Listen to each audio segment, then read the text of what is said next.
From advertising to software as a service to data. Across all of our programs and clients, we've seen a 55 to 65% open rate. Getting brands authentically integrated into content performs better than TV advertising. Typical lifespan of an article is about 24 to 36 hours.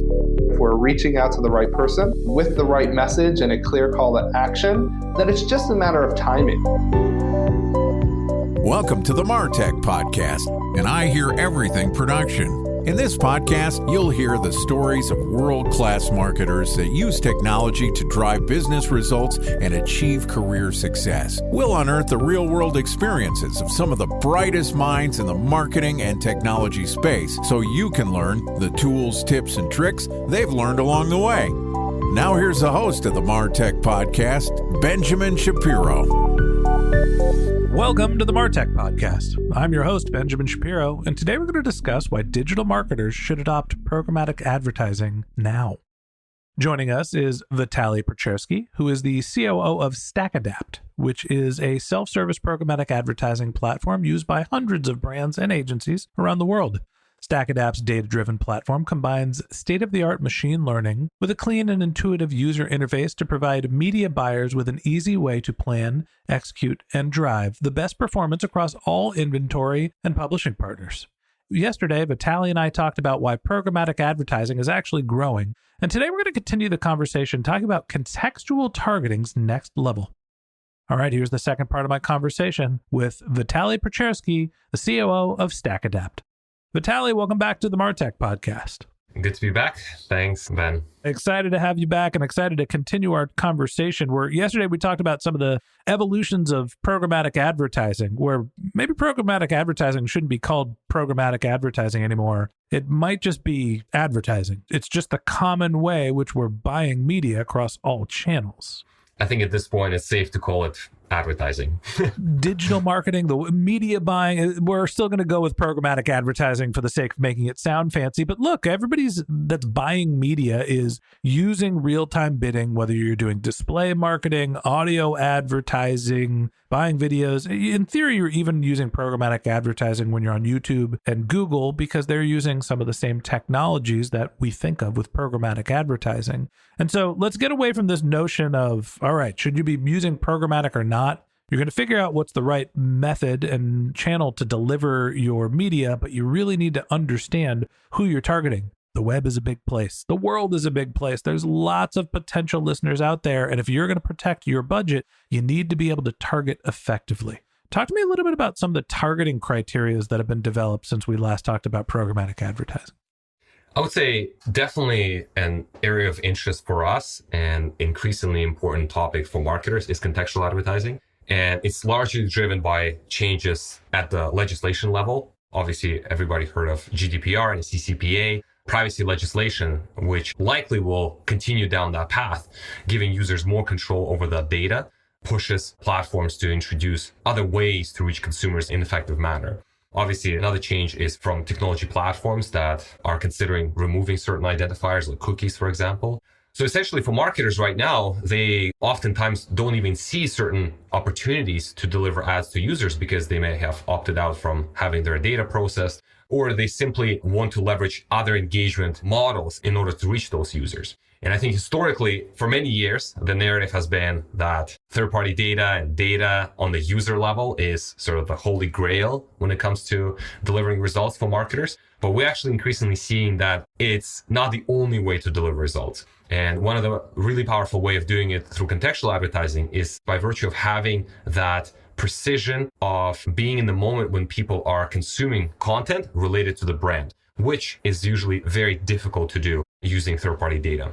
Okay, let's do a little role playing here. I am thinking about doing my own media buying.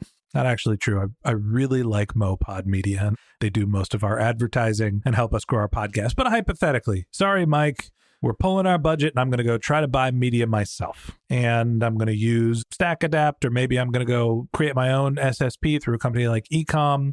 And I'm just going to go start buying media to try to drive people to listen to my podcast. Okay, great. Wonderful. Maybe I'll start marketing to people to create their own podcast. I got to figure out the signal to get them to listen. Now, my show is about marketing. I should probably try to market to marketers. Am I better off taking the enriched IP addresses that I get from my podcast to try to create a lookalike audience based on my existing listeners using a lookalike signal? Or should I just be focusing on contextual advertising and starting to market to other brands that are serving content? Do I go after the marketers or do I go after the marketing websites? What's going to be the most performant for me?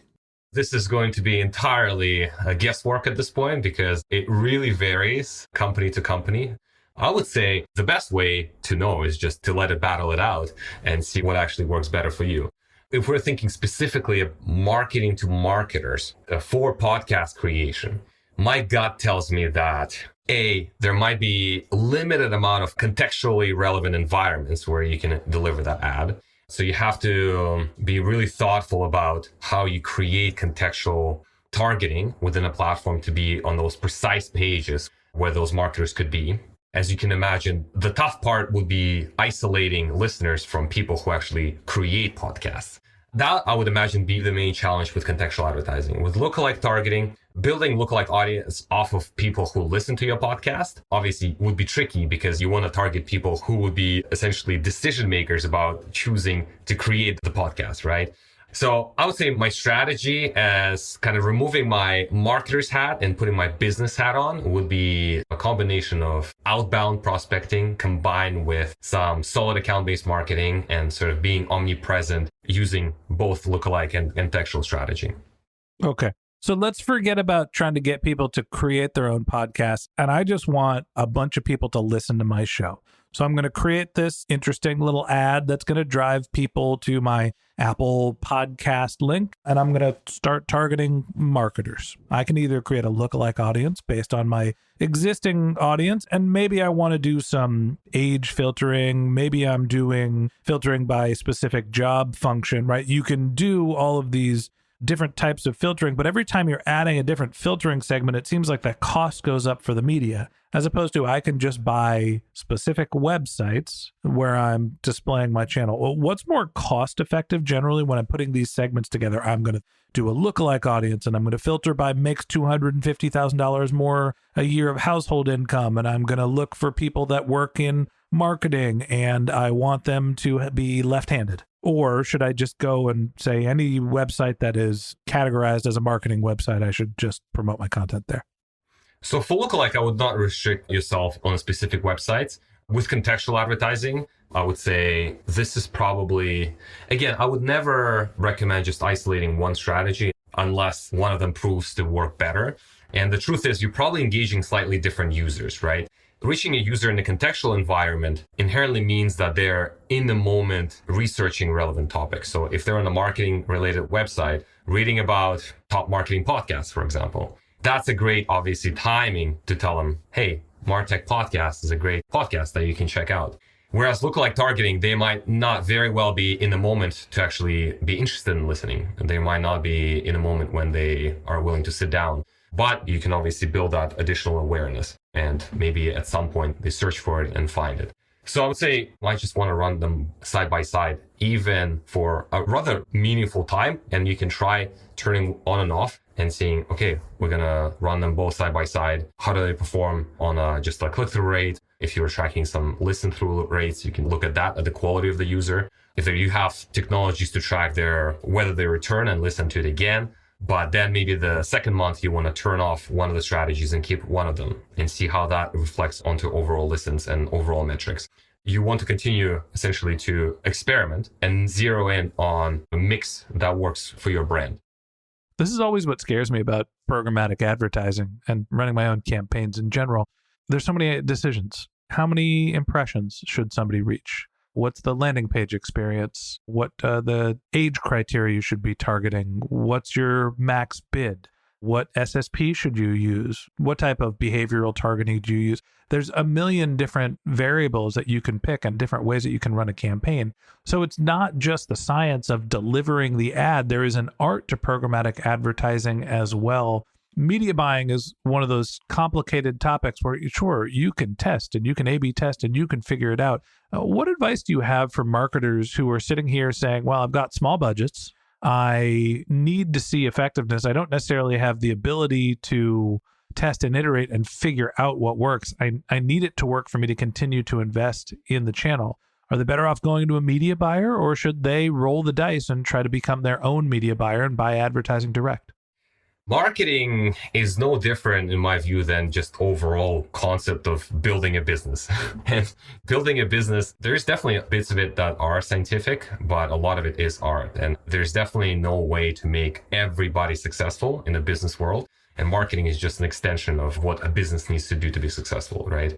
So absolutely, there's a healthy mix of having aptitude and tools and the team and resources to make it successful. So unfortunately, there's no shortcuts there, as much as we try to build them. If you're a marketer thinking of, do you want to outsource your marketing or do you want to in-house it? Both of these models can be successful. Myself, I'm of belief that it's always better to in-house things because you have a lot more control over it long-term and you can build competence, even though in the beginning it might feel more intimidating. But historically, that's how we've approached it at StackAdapt, and we try to in-house and build as many things ourselves as possible, because even though it's more cost upfront, more effort upfront, but in the long run, you can really build on that knowledge, like really level it up over what you can get from somebody else. So my recommendation would be to build that in-house capabilities. Try to figure out if you can buy your own media, understand what works as opposed to relying on paying somebody else to test it. At the end of the day, it becomes a math equation. I could pay a media buyer 20% on top of my media buy or a fixed retainer for a couple grand to go buy my media and use their experience. Or I can not pay them and try to figure it out myself. But I then have to go pay the platform fees and the media fees. Talk to me about what the platforms cost to be able to run a programmatic campaign. What do you guys charge at StackAdapt, and how does that compare to some of the other vendors around there? At the end of the day, whether you use platforms yourself or you outsource that cost, the technology piece costs the same for the most part.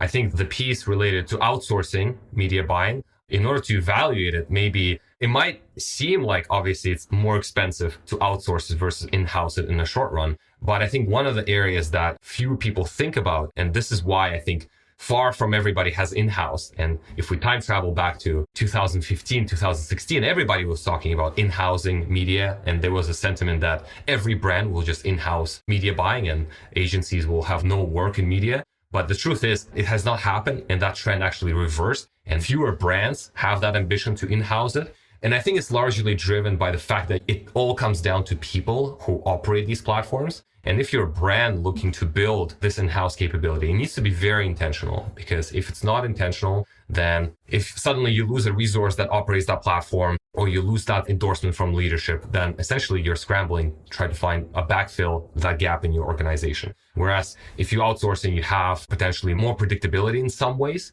So to think about the cost of in-housing versus outsourcing, it's not as straightforward as saying, oh, I'm paying X number of percentage to my agency, so it's more expensive by this many dollars. I think there's also inherent risk in in-housing too. So to my point earlier, as much as I like in-housing things, that's a decision that has to be carefully evaluated and have proper leadership endorsement and leadership support to make that decision.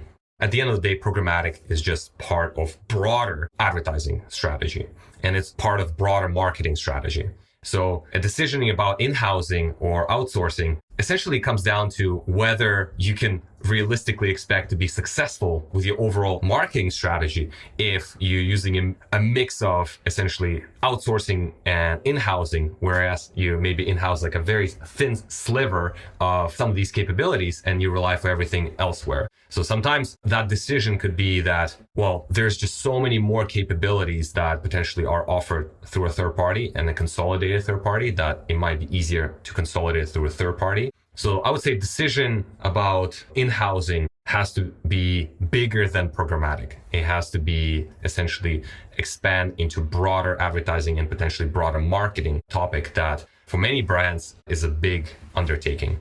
Each marketer has to make their own decisions on how they want to allocate their budget. If you're the type of person that can test and iterate and move quickly, and you've got the bandwidth to understand, learn, and be able to optimize campaigns, if that's your core skill set, there are great opportunities for you to buy your media at scale on the cheap. On the flip side, lots of companies use media buyers. They use agencies. And sure, they're padding the price of your advertising because they need to cut a profit too. But it doesn't mean that they're not adding value. There is real learnings from having used the platform and understanding which levers to pull to drive efficiencies. It's each marketer's own decision how they want to allocate their budget. But at the end of the day, like we mentioned, programmatic advertising these days is just advertising. And that wraps up this episode of the MarTech Podcast. Thanks for listening to my conversation with Vitaly Pecherskiy, the COO of StackAdapt. If you'd like to get in touch with Vitaly, you could find a link to his LinkedIn profile in our show notes, or you can visit his company's website, which is StackAdapt.com. Just one more link in our show notes I'd like to tell you about. If you didn't have a chance to take notes while you were listening to this podcast, head over to martechpod.com, where we have summaries of all of our episodes and contact information for our guests. You can also subscribe to our weekly newsletter, and you can even send us your topic suggestions or your marketing questions, which we'll answer live on our show. Of course, you can always reach out on social media. Our handle is MarTechPod, MarTechPod, on LinkedIn, Twitter, Instagram, and Facebook, or you can contact me directly. My handle is Ben J. Shap, BenJShap. And if you haven't subscribed yet and you want a daily stream of marketing and technology knowledge in your podcast feed, we're going to publish an episode every day this year. So hit the subscribe button in your podcast app and we'll be back in your feed tomorrow morning. All right, that's it for today. But until next time, my advice is to just focus on keeping your customers happy.